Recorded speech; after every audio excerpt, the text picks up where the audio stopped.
Hello everyone and welcome back to the official Scottish Rugby podcast. This week it's a Guinness Pro14 special as we look ahead to the match this Saturday between Glasgow Warriors and Leinster.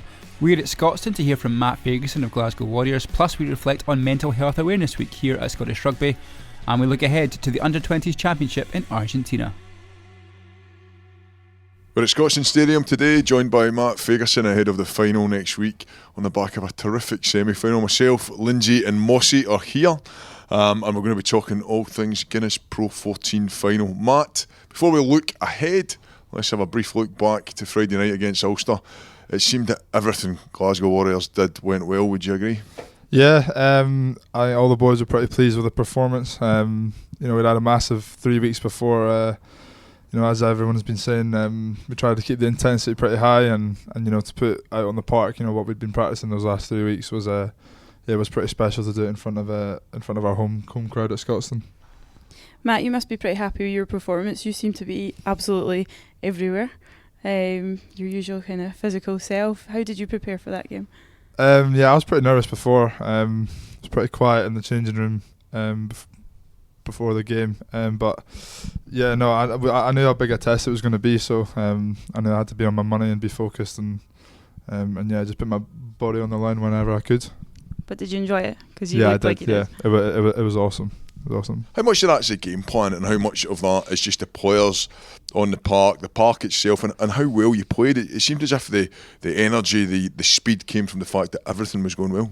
Yeah, I think energy's been sort of a massive big rock for us, especially the last 3 weeks building into the semi-final, and then playing that. Para's done a great amount of work with the forwards about just building the energy and breeding it throughout the whole game. Whether that's celebrating the little things or if someone makes a mistake, just getting behind them. You better tell people who Para is. Petros Duplessis. He's the main man. He loves shouting about energy, and he puts some great videos into the boys' WhatsApp groups throughout the week. The energy was phenomenal, but there's more than that. There's such an accuracy in how you attack, and I've said before, it's so refreshing to watch a team that wants to attack space. I get pretty frustrated at some of the games of rugby you see where everything seems to be just about retaining possession and having an infinite number of phases and having an exit and all this. But the way Glasgow played on Friday was brilliant because they attacked space. Sometimes it was an inside ball, a longer pass, then it was a short pass, or it was a chip. Brilliant, really good to see. And you're a massive part of that, Matt, with your footwork and your power and your carries, and that's surely the blueprint that you want to carry into a final.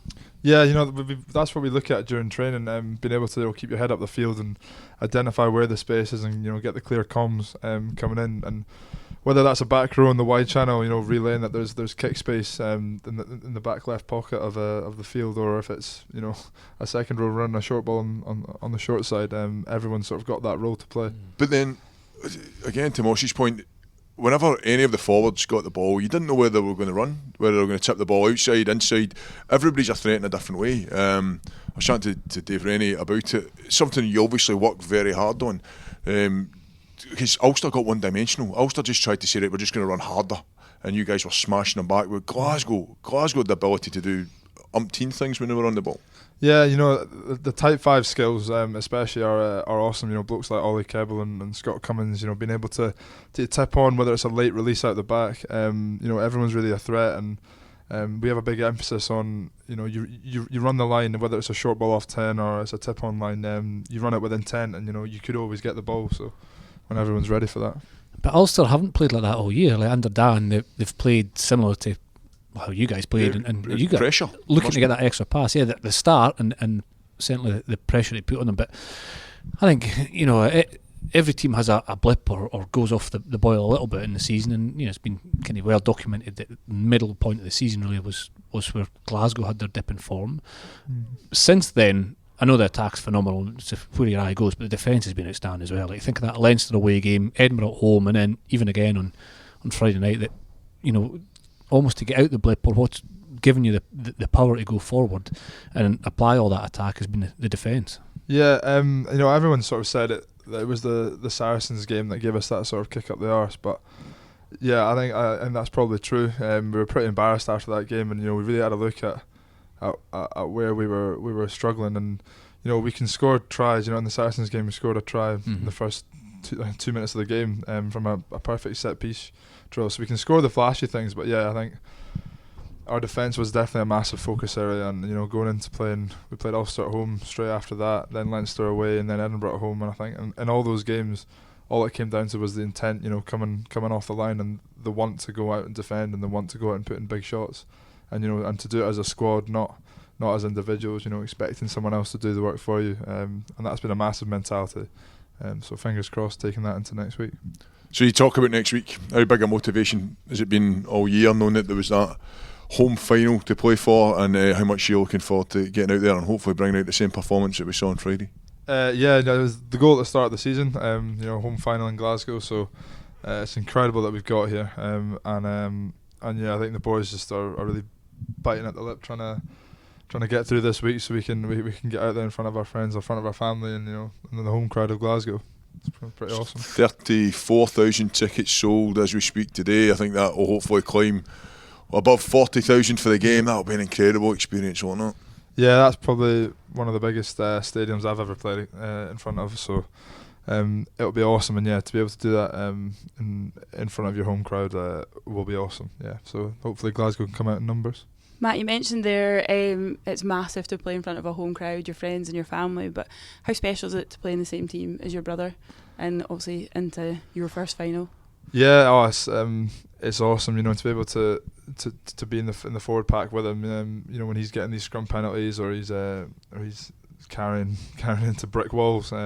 It's awesome to watch him do that. He's been massive piece of inspiration for me, especially with his work rate and doing everything he's done so young. So yeah, it's amazing. Did he play in the last final? Don't think he did. No, it was just before, wasn't it? No, I think he was team binges back then. He didn't get off the blocks. Do you chat much in the game? Right, do you have little moments in the game where you end up speaking to each other, and is it different from speaking to other teammates, or is it exactly the same? I've had quite a few goes at him actually. Just for like little things like. Do you find it easier to have a go at him? Because I played with my sister and I found it easier to have a go at her sometimes than I would off the field. I usually don't. I usually don't actually speak to him. Usually it's just like encouragement, like getting him up and G'd up for a scrum or something. But like if he's missed a tackle or he's not moving, like, I'll scream at him to run, because I spent my whole childhood having him barking in my ear. And if there's a bit of fisticuffs, who backs who up? Are you Xander's in there always if he's throwing in there? handbags. So do you have to go and sort it out, or is it it's he always goes more again? of a push and shove? Xander, he wouldn't hurt a fly. Yeah, he loves acting the big dog though. When's the George and Peter Horn chip and catch coming in? Oh, you need to get that to the Fagerson family arm. Straight out the back garden. Straight out it to is. the It's park. straight out the back 3-4 garden. times. You boys should have that in your locker, do you not? Xander doesn't kick it though. You're putting it through. I think he's Yeah, you'd be struggling with that as well. grabber, put it through. Grubber, if he can dive over the line, if he can dive on the ball, I can probably give him that. It'd be pretty accurate kick. But no, the George and Peter Horn, they've done it twice for Scotland. 3 times, that's twice. the third time they've done it, and it's worked exceptional. 2 to 3. It should have worked. I think the first one was Wales, wasn't it? And it was just judged that Pete didn't get the ball down. Well, George did it in the summer tour. That's right. Adam caught it and he scored. So good tactic. Matt, I've talked a wee bit about the crowd already. You're off the back of 2 10,000 sellouts at Scotstoun, but how important is it to get as many supporters into Celtic Park on Saturday cheering on Glasgow Warriors as possible? Yeah, it'll be a pretty special occasion. Glasgow Warriors playing a final of the league in Glasgow, so that doesn't come around often. So yeah, it'll definitely be one not to miss. So yeah, wherever you are, then try and get a ticket. It's famed for its atmosphere, isn't it? Celtic Park and Champions League night, and even everywhere in Glasgow is just that kind of real passion and that noise for supporting their team. I think there'll be a lot of Leinster fans as well. If maybe some obviously will travel from Dublin and Ireland, but there's a lot of Irish people in Scotland as well, so it could be a cracking atmosphere. It's going to be an awesome day for Glasgow. It's going to be huge for Glasgow Warriors, and no doubt we'll do an enormous amount for the good of rugby in this city. We've seen it grow and grow over the years, but well done, Matt, well done to you and everybody there, but one more to go, eh? And indeed, yeah, one more to go, and hopefully we can get a piece of silverware and enjoy the festivities after. Nice, thank you very much for coming on, Matt. We can get the feet up. Aye, absolutely.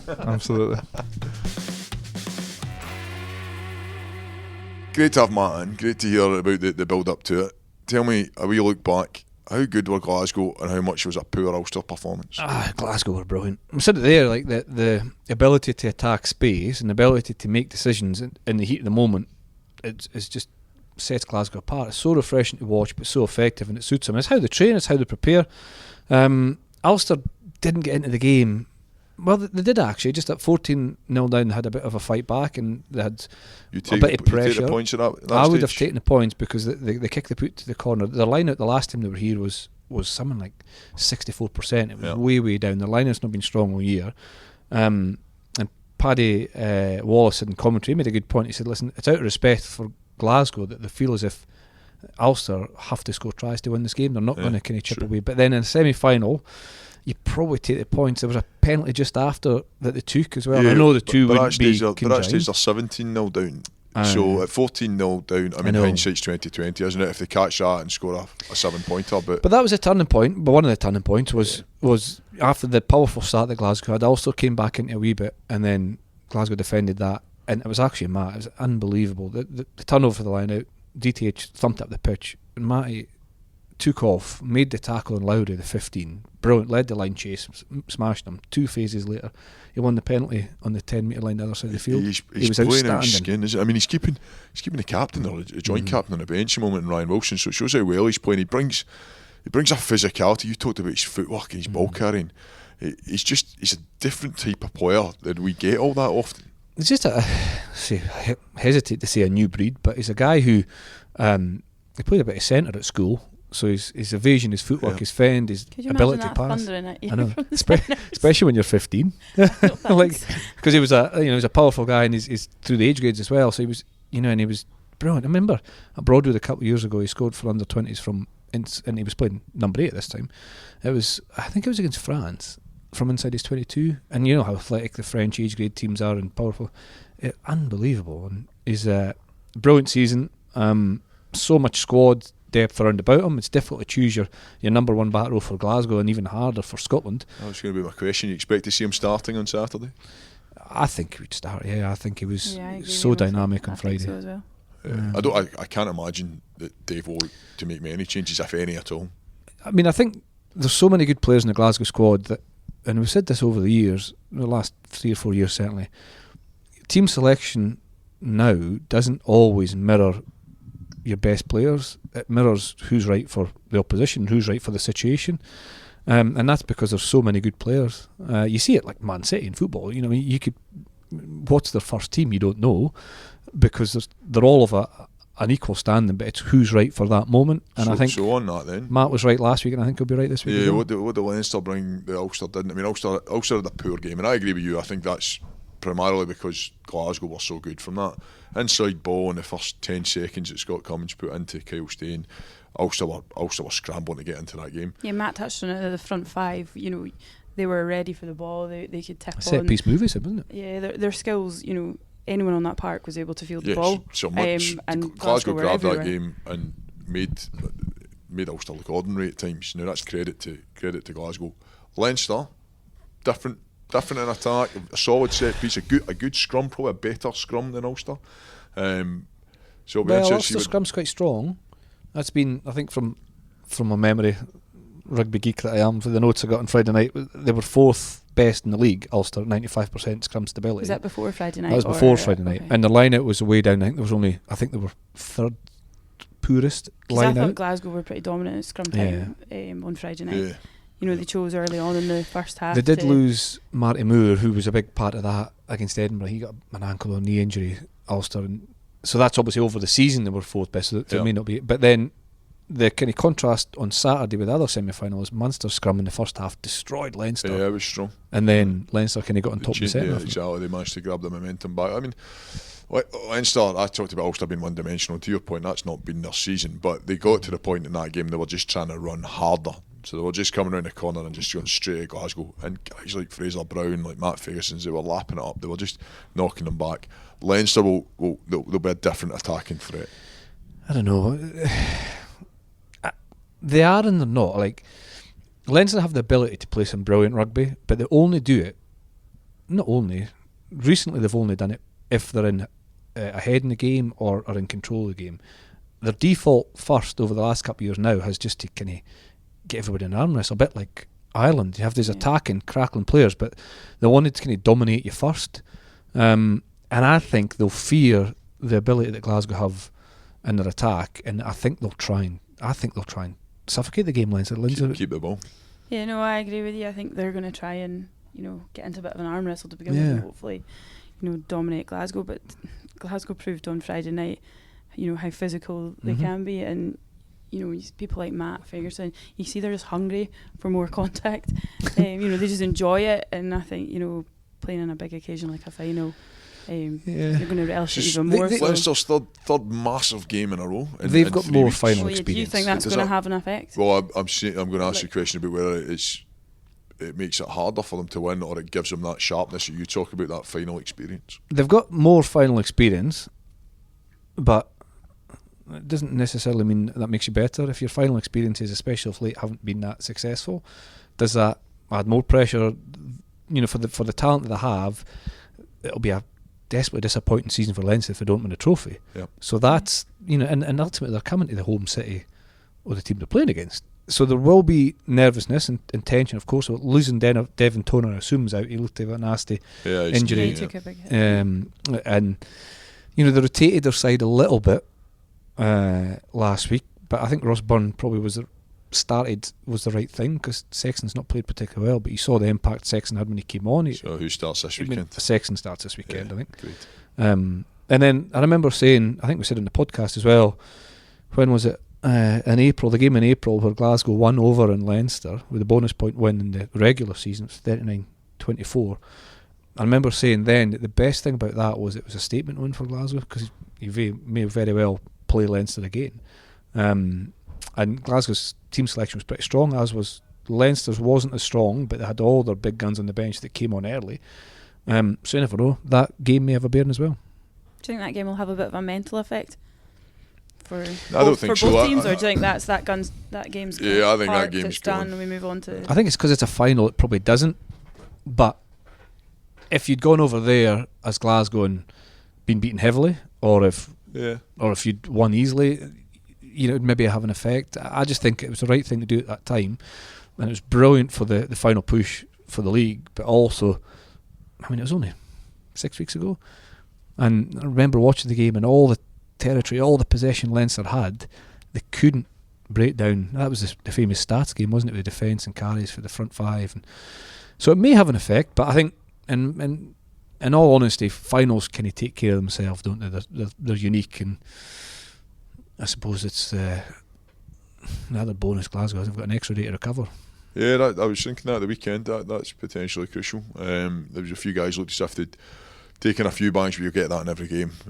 So the coaches will have, you would imagine, a reasonably wide squad to choose from. Does Glasgow factor come into it? The fact that it's it's a home final. I think it could, yeah, definitely. Look how excited the city is about it, and I'm excited for one. You definitely will be, Al. Your home backyard. What are the plans on Saturday? Everybody's working on there? Yeah, I'm working. Are you? I'm working. I'm hosting at the stadium and then doing some comms for the game, which is better because I hate watching. I'm dreadful at watching, so I'd rather. Too nervous.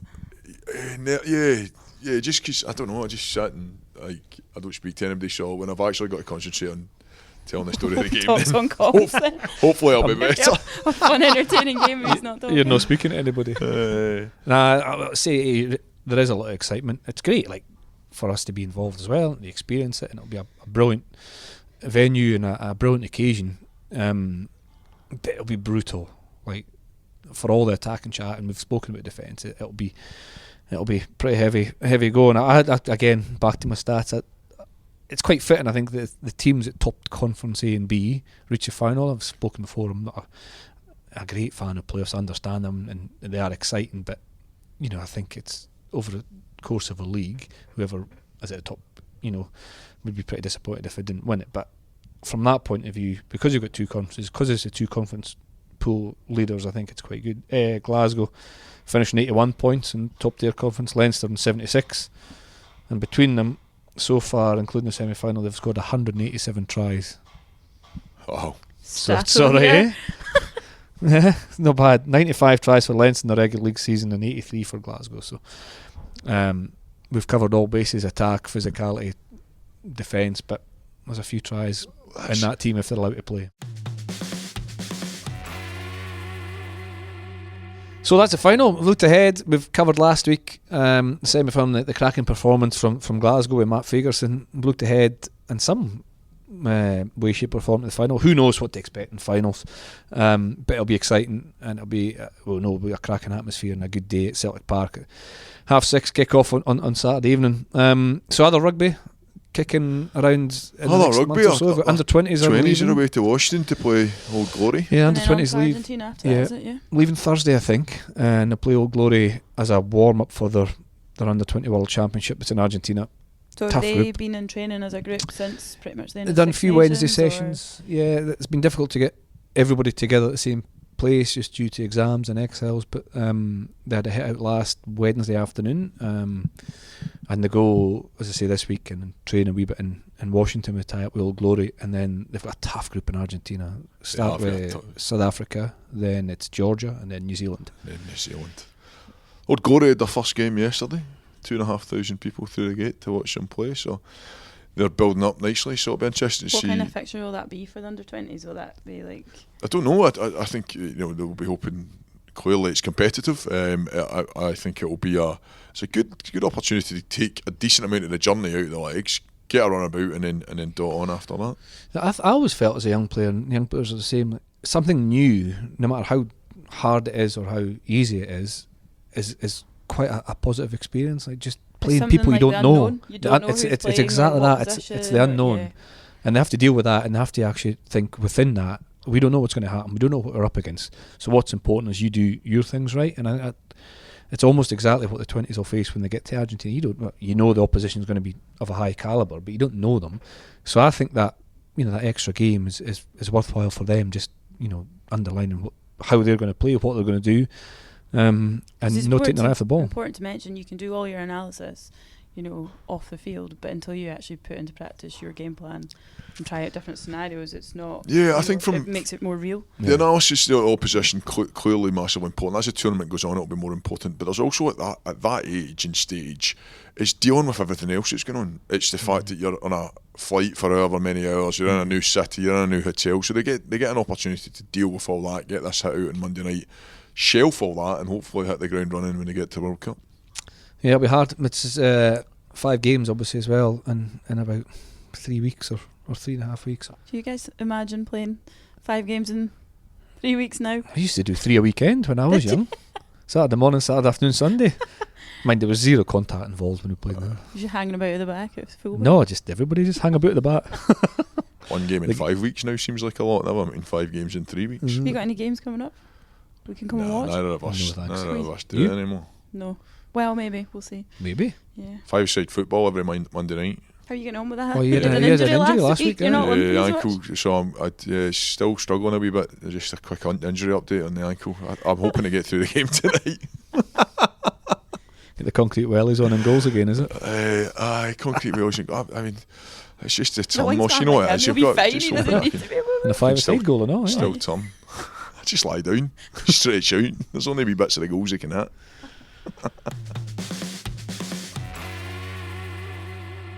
Last week was Mental Health Awareness Week, an important theme for us here at BT Murrayfield as we break down the stigma and the barriers to mental health. With a number of different activities taking place, we hear from Scotland internationalist Fraser Brown and Jamie Houston of Kilmarnock Rugby Club, who set up the Talk a Good Game event last Thursday. Yeah, I think in the last couple of years, particularly in Glasgow and now in Scotland, we've just tried to create a culture where the environment's for everyone, so not just the players, but the players' partners, their kids, the coaches' partners, and all our support staff. Being able to communicate across the whole group, sort of openly and honestly, it's good because it's helped create sort of stronger bonds amongst the players in particular, and it's helped create an atmosphere where guys feel like they're free to be able to share, and they can talk to guys whether there's something going well or something not going well, and also from a performance point of view, because at the end of the day we're here to win games of rugby, and in order to do that you want to have guys and players, medics, coaches that are happy, that are engaged and doing what they're meant to be doing every single day. So it's hugely important for us, both from a mental health perspective and in order for us to try and perform at the weekends. I think it was interesting just to see that across the different sports, the different professions, and the different areas that we're here today, that there's a lot of similarities in what's going on. And again, personally for me, when you go through mental health issues, you can feel very isolated. And then when you come to this and you hear other people's stories and you hear stories of what's going on, you realise that it's all actually very common, and everything that you go through and everything that you feel is very, very common. Even though it's very individualised to you, it's common across every single area, whether it's sport or work or life or whatever it is. They're all similar trends that seem to be coming up. This event's called Talk a Good Game, and it's all about pitching in for suicide prevention. About 30 young people in the Ayrshire area, mostly male, have taken their lives in the last 2 years, which is obviously a horrendous statistic. And every weekend you're seeing more stuff in social media and the news about other youngsters that have been committing suicide. And I'm not silly enough to think that one event's going to make a massive difference, but I just feel as if doing nothing doesn't make a difference, and I feel that the sports folk are in a really good situation to promote mental health and try to get kids to open up, talk about their feelings. The reason I wanted to start this was because in September a 15-year-old pupil took his life, and it was a real shock. And when we were attending his funeral and speaking at his funeral, it was just we thought that we should really do something in his memory. And then I thought, well, why not make it a bigger tournament and include workshops? So today we've got workshops on drugs, gambling, sexuality, bullying, which are 4 of the biggest drivers for suicide, and also one on mental health first aid, how to cope, how to get through the next 5 minutes, through the next hour, how to support somebody that you care about if you're worried about them, that sort of thing. You and I both know that everybody has mental health issues at different points in their life, and part of life is building resilience and being able to cope with the different things that life throws at us. And we're in a situation just now where youngsters obviously don't have the tools to equip them to deal with this, and that's something that we need to try and build in our youngsters, build the resilience, get them to open up, get them to share their issues, not bottle it up, get different perception of where they are in life and what they're trying to achieve, not be so hard on themselves, and hopefully get into a situation where they're able to move forward and achieve and thrive. Thanks very much for listening. Don't forget, tickets are still available for the Guinness Pro14 final this Saturday at Celtic Park between Glasgow Warriors and Leinster Rugby. For more information, just head over to scottishrugby.org. From everyone here, we wish Glasgow Warriors all the best against Leinster, and we'll be back next week with more exclusive content.